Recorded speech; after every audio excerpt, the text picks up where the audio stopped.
तहरीक इंसाफ के खिलाफ सबूत आ चुके। ये साजिश से इलेक्शन मुतनाज़ा करना चाहते हैं। 9 मई जैसे नए हमलों की प्लानिंग कर रहे हैं। लीग माता ने निगरान हुकूमत से सख्त एक्शन लेने का मुतालबा कर दिया।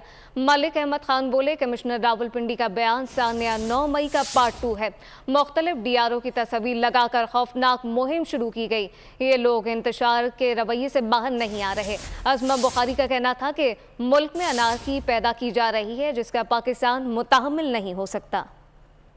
ये एक और 9 मई इज इन मेकिंग। 9 मई से कोई सबक नहीं सीखा, और ये जो हम पहले दिन से कह रहे हैं कि ये पाकिस्तान के साथ बदतरीन ज्यादती है, पाकिस्तान की मईशत के खिलाफ साजिश थी, अफवाज पाकिस्तान के खिलाफ साजिश थी, और ये साजिश अब रुकने का नाम नहीं ले रही। ये प्रोपोगेंडा जो किया जा रहा है ये बिला सबब नहीं है, और ये बाकायदा तौर पे उसी साजिश की एक कड़ी है जिस साजिश को हम पहले देखते रहे।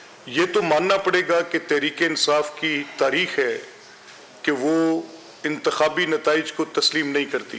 वो अफजल खान नॉन पार्टी थे, इसी तरह ये कमिश्नर नॉन पार्टी हैं। ना ये किसी स्टेज पर RO हैं, ना ये किसी स्टेज पर DRO हैं, ना इनका इलेक्शन के पूरे प्रोसेस से कोई ताल्लुक है। आप उस दिन रात को कहते मैं इस्तीफा दे रहा हूं, आपको रिटायरमेंट से चंद दिन पहले इस्तीफे का ख्याल क्यों आया? आपको प्रमोशन बोर्ड के मुलतवी होने पर इस्तीफे का ख्याल क्यों आया? आपके ताने बाने असलाम खालिद और सोशल मीडिया टीम से नहीं मिलते, आपका जब दिल करता है। अब ROs की तस्वीरें चल रही हैं। क्या ये ROs की तस्वीरें चलाना, क्या ये दहशतगर्दी नहीं है? क्या आप ROs की तस्वीरें चला के उनको थ्रेट करना चाहते हैं?